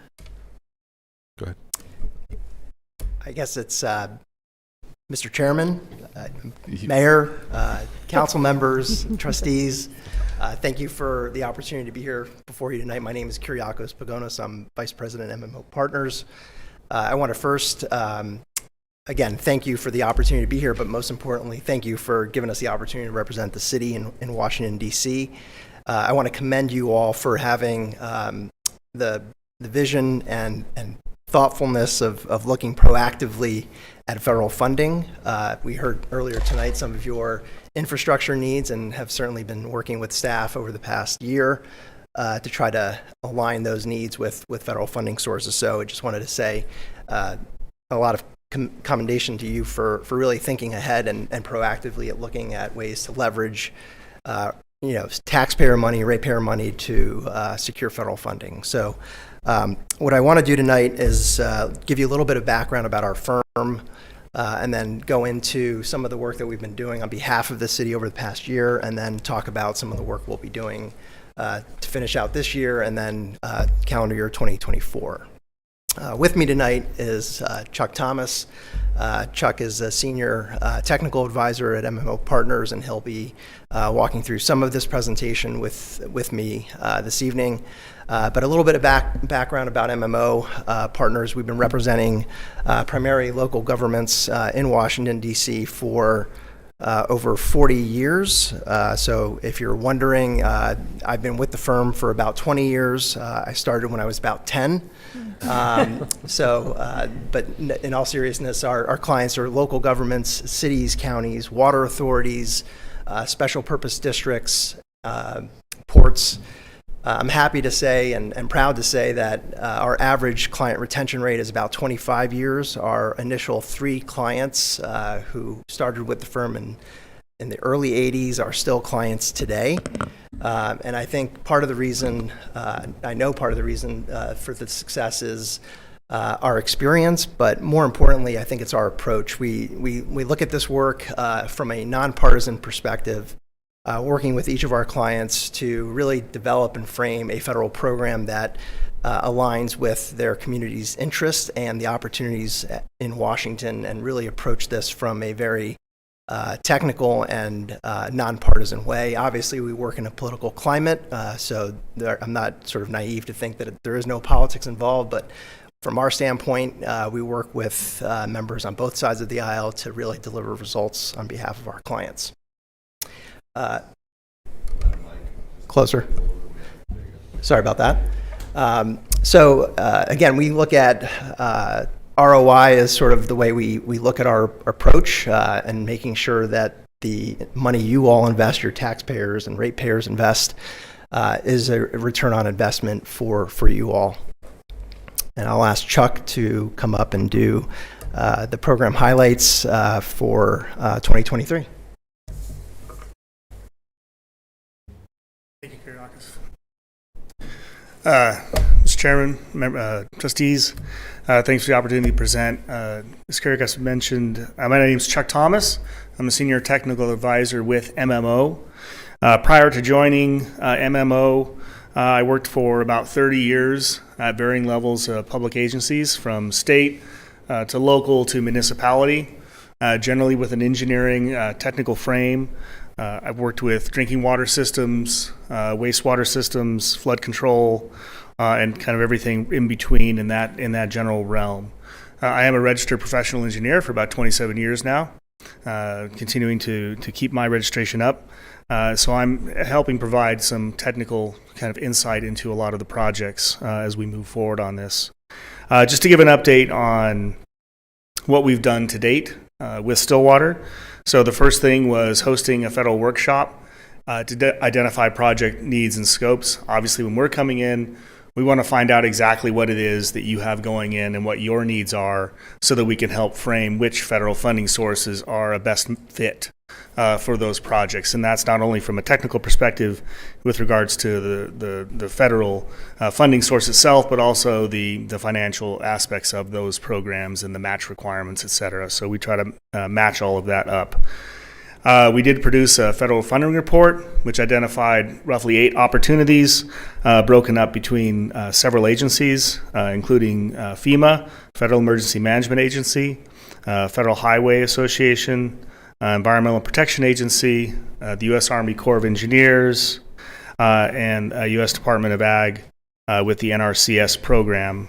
And then down below that, of course, we have the Bureau of Reclamation in there as well. So through those programs, there are multiple funding opportunities. So with FEMA, you have the Building Resilient Infrastructure in Communities, which we'll talk about a little bit later, as well as the Flood Mitigation Flood Mitigation Authority. Through the Army Corps of Engineers, there's the Environmental Infrastructure Program. Bureau of Rec has small storage, water, energy, and efficiency grant programs. Of course, the Clean Water SRF and the Drinking Water SRF, you're fairly familiar with, already having used those. There's some new programs, the STORM, which is a revolving loan program for stormwater utilities and stormwater actions, and then WIFIA, which is the large federal loan program that recently came about with EPA. And then, of course, there's member-directed spending requests through Washington, D.C. That we had introduced as well. So one of the first things that we wanted to do was develop the regional water brochure.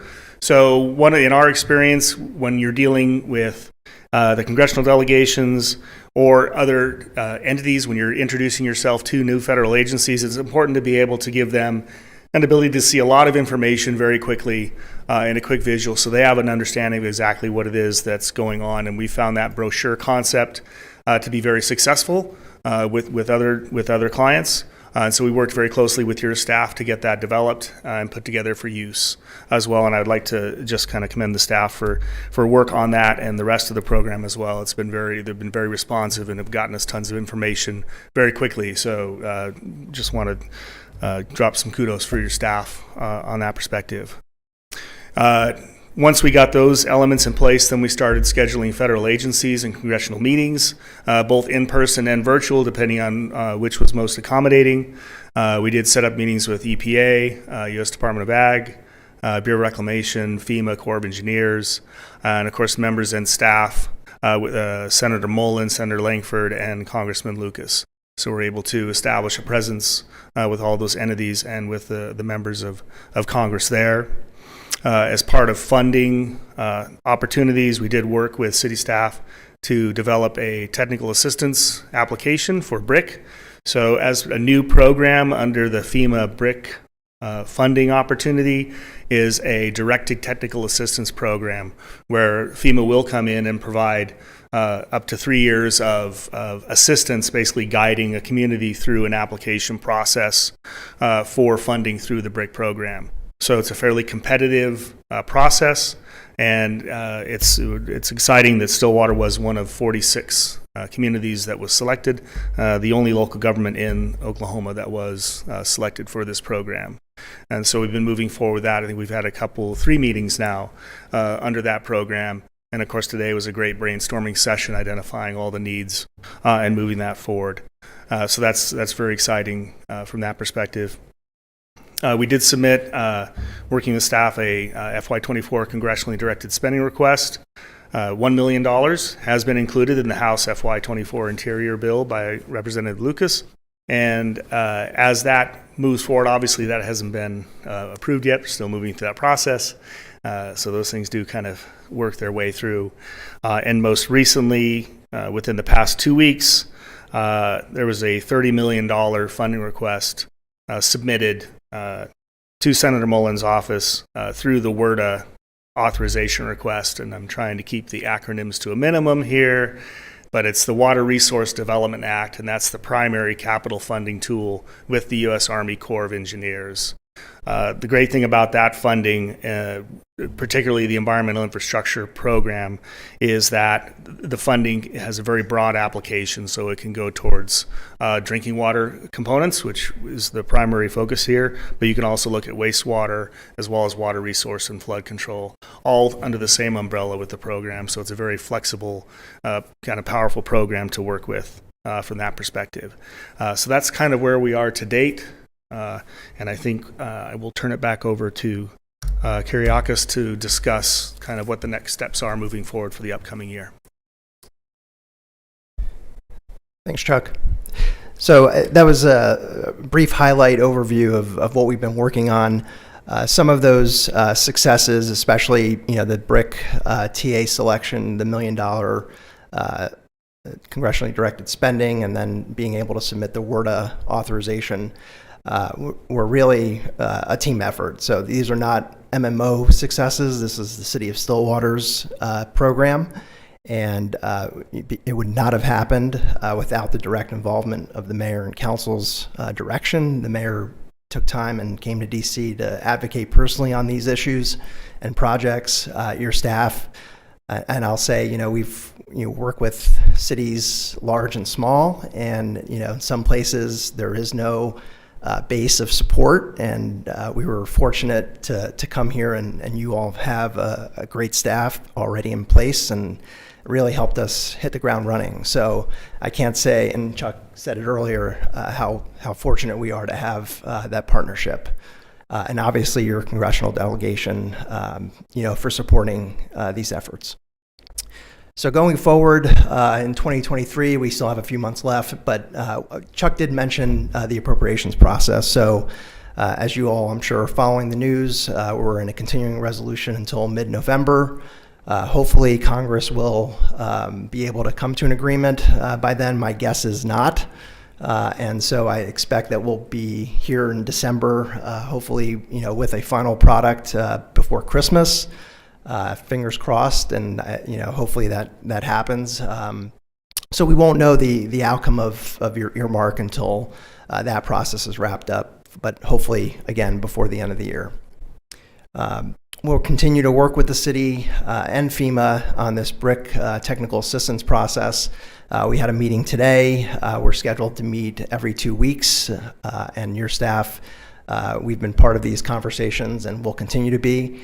Again, the hope is at the end of this process, they will help us develop a proposal, a funding proposal that then is submitted to FEMA for national competition. And the BRIC program does allow for funding up to $50 million for infrastructure projects that do reduce communities' impact from disasters, and we're off to a good start.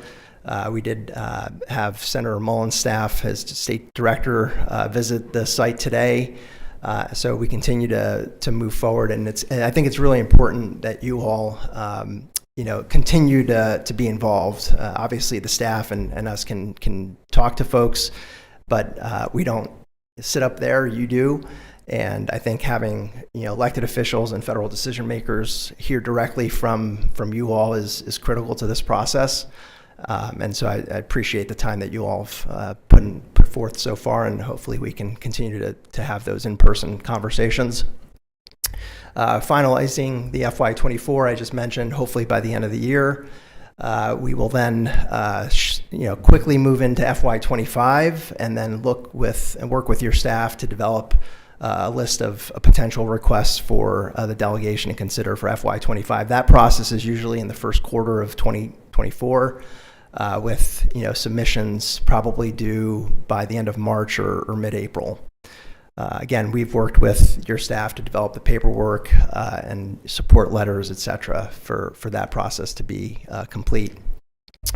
We'll continue to work with the delegation and the city and the Corps to get this WRDA authorization included in the next WRDA bill. And that process it started already because we have met a deadline.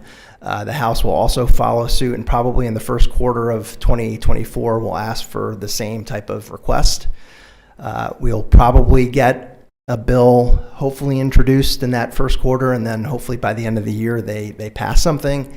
The WRDA process is typically a bipartisan process, so it's usually not controversial. They have been able to do them every 2 years, and they have been pretty consistent, so hopefully that continues to work. I will say about the authorization process, it's a two-step process. So one is first getting the authority or giving the Corps the authority to work with you all. Once we get that authority, then we'll have to go back to Congress and ask for funding for projects that align with the authority. So just to be clear about that, this is not funding, it's an authorization to then get funding to do the work. We'll continue to work with your staff and you all on continuing to monitor grant opportunities. As we said, I think the city has done a great job and has certainly thought through in terms of having a grants office and probably can be bolstered. But I think we'll continue to work on finding opportunities throughout the year to match. Again, our mission has been really the drinking water project, but that doesn't mean we don't look for other things that we think are important to the city and align with projects that we learn about. Obviously, your economic development, there are certainly opportunities there, and so we'll just look forward to working with you all on finding those. And we'll take any questions. Trustees, any questions? You sat through a really long meeting today, but it was a good one for you all to attend. You probably learned a lot about us today. So thank you for your patience and, of course, for all the work that you're doing as we try to steward the funds that we have and bring more tax dollars back to benefit our community. It's really helpful to have your expertise to work with us to do that. We're really appreciative of all of those things. Thank you.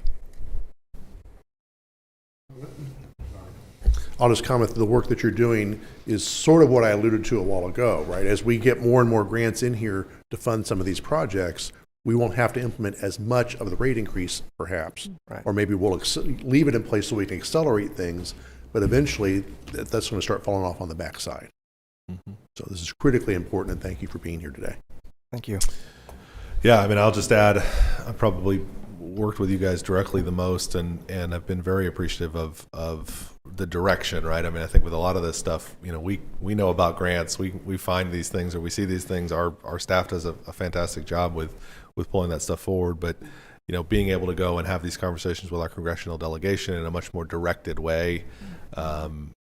Hey, this is what this program is concerned about. This is what we need to focus on. Helping us put those materials together and really, it's an incredibly complicated system of the way federal money gets dispersed, and just you explaining the WRDA process where we've got to get the authorization to work with the Corps, and then maybe you go get money, and the BRIC process where we're getting the technical assistance, which then allows us to make the application for the grants. It's complicated, and it's as much as we wish it weren't, And as much as we wish this system worked a little bit more clearly, this is the reality of the situation, and you guys have been a great guide in helping us do that. And I think, as Councilor Clark said, it's vitally important for us to get these dollars back in our community, because we have a lot of money that needs to be spent, and I would rather that tax dollar I already gave the government comes back to me instead of having to give that tax dollar again in the form of a rate increase. And so, again, just appreciate your work and look forward to turning some of this work into checks. Yep. So, appreciate you being here. Thank you all. Appreciate the opportunity. All right. Nothing further on the SUA agenda. Is there a motion to adjourn? Motion to adjourn. Second. With a motion and a second to adjourn SUA, please vote. With a vote of 5-0, the Stillwater Utilities Authority is now adjourned. At this time, I will reconvene the Stillwater City Council meeting. At item 13 on the agenda, is there a motion to enter an executive session for the reasons requested by the city attorney? Motion. Second. We have a motion and a second to enter executive session. Please vote. With a vote of 5-0, the Stillwater City Council will now convene an executive session.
All right. Is there a motion to reconvene in regular session?